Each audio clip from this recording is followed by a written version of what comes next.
Yeah guys, Beast, back with some more beastly content. Today we're going to be doing another video over the Stardust pumps. So we're going to be smelting a little bit over 600 batteries today. A little bit of some information on that. In order to smelt 600 batteries, you will need about 6,000 electronic parts, 12,000 rubber, 9,000 steel plates, and 12,000 acid. So that's what we are using here today. We are going to two different supply benches to actually make these, just to speed it up a little bit. This is 600 storage batteries. It's actually a little more. I think the total is like 622, but anyway, so let's go ahead and get on into this. So I wanted to talk a little bit about how you may obtain this. First of all, you can obtain this just by farming the normal 4-hour locations. I have a video linked down below that's a recommendation of all the farm areas I would be doing if I was trying to get storage batteries. 2 times a day, it'll get you about 1,000 electronic parts a day, 2,000 rubber a day. An easy 2,000 to 3,000 acid can be obtained from the 1 thermal tower upgrade. That's 12,000 a day there.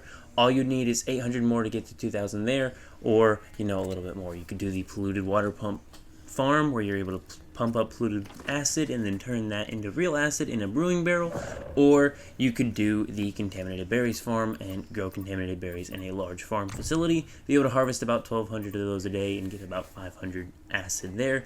Also, deviated chops can be used to just go kill normal enemies and collect a ton of acid. If you go do like the workshop defenses and then use a deviated chop, you kill all the enemies there, you're going to be getting a lot of acid just from that as well. Also, just doing runs of that also gives acid.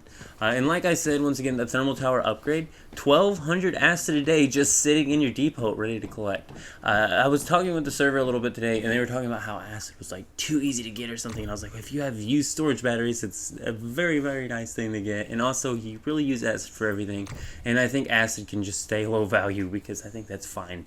Because I'd rather acid be a low value item that everybody can get their hands on thousands and thousands of than it be a high value item that you have to go buy all the time and you're always running out of, and it's just making the game feel really slow. I think acid is perfect where it is exactly right now. I want to see Manibus get thermal towers, but also I want to see Wave Winter get completed because I don't think it's complete right now.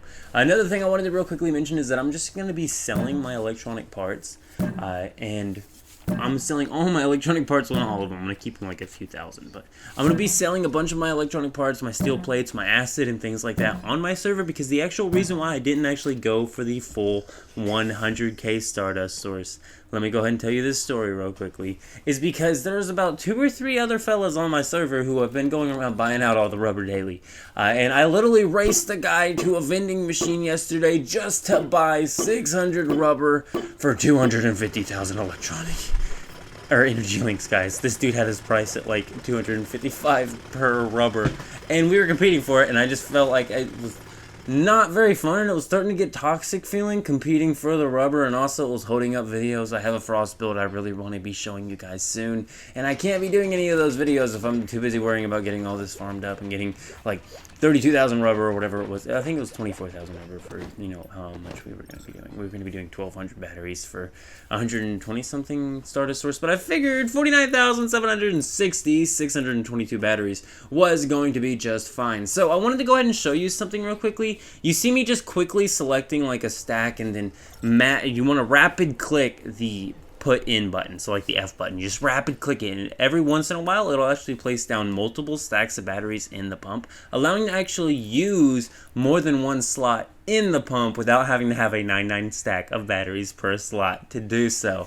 And then you can actually withdraw just by clicking the control and your right click button, or right or the left click, whichever one it is. But regardless, you do that, you withdraw the amount down to the exact number that you want. I was doing 20 batteries per thing. I should have been doing like 22 or something instead of 20, but 20 worked out fine.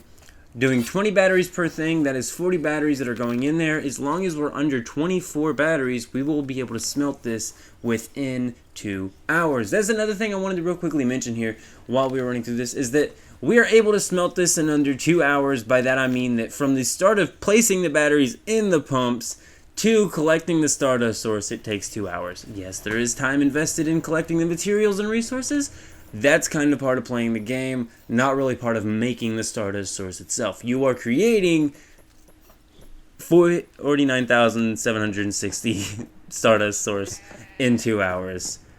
right after you place the batteries in. That's how it works. So I actually turn off my pumps and place all the batteries first and then go. But I wanted to talk a little bit about the cost of materials if you were actually to go purchase, and why this is just such a good farm, and so that maybe we can get some numbers to back us up a little bit. So let's go ahead and go on this total. So let's say we had to buy every single part for this 600 batteries, and we'll go ahead and talk about the cost and the profits we will be making even if we had to buy everything at what I would call high prices. So 6k electronic parts. Normally you can get these for about 50k electronic parts per 1k stack. I've gotten them for 10, I've gotten them for 25, I'm selling them for 25. But regardless, that's 300,000 EL spent in electronic parts.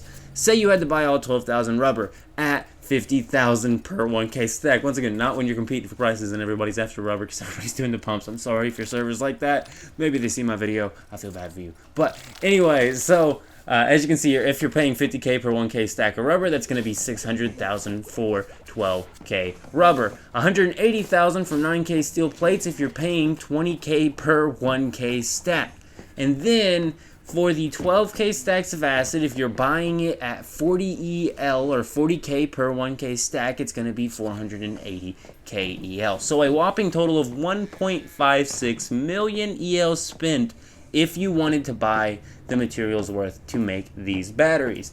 Now, you may hear that and go, well, that doesn't sound very good. Well, that's because if you were to sell the Stardust source that you got from this on a low price of 20 EL per, you would get 960,000 EL. If you were to sell it on the highest number of 75 EL per, 3.6 mil. So you'd be tripling your money if you sold it at 75 EL a piece. If you sold it at an average of 40 EL, however, and bought every single bit of your material, just purchased it, never farmed it, nothing, you'd be making 1.92 mil. You spent 1.56 mil. That means that you'd have a profit of about 360,000 energy links. I keep saying electronic parts. Energy links if your average sale price of the Stardust source is only 40 EL per. That's with buying every single material, not doing any of the farms. Like I said, all of the farms, it takes about 6 days to get 600 batteries worth of material farmed up if you're using the right memetics, the electronic parts grabber, and the disassembly bench perks that give the electronic parts. But I think that's about all the numbers I actually wanted to run through on this.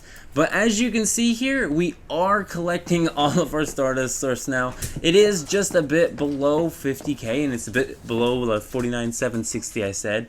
But that is just because... And actually, yeah, it's 48,726. But that's just because we still have some batteries in here. Like I said, it's 24 batteries to be able to smelt in a 2-hour instance.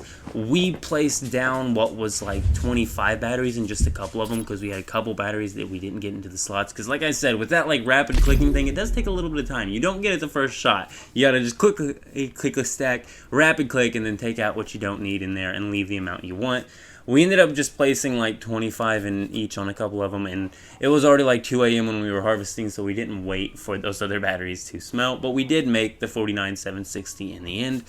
We're not selling it, so we can't show our profits. We're keeping it because I have a new build to be showing you. It's going to be an OP Frost Vortex build. This build can clear Silo 08 on pro mode, no problem, guys. But I do believe this is about the end of the video. Hopefully this is like the last video I need to make on the Stardust pumps for this season, because my season is coming to an end and I do want to play the in-game content a bit more and cover that just a bit more, like builds and things like that. But I can't if I'm stuck here worrying about making Stardust Source with the batteries, because a bunch of people want to argue. But I am out, guys. Go ahead and leave a like on the video if you did enjoy it, and keep it beast mode.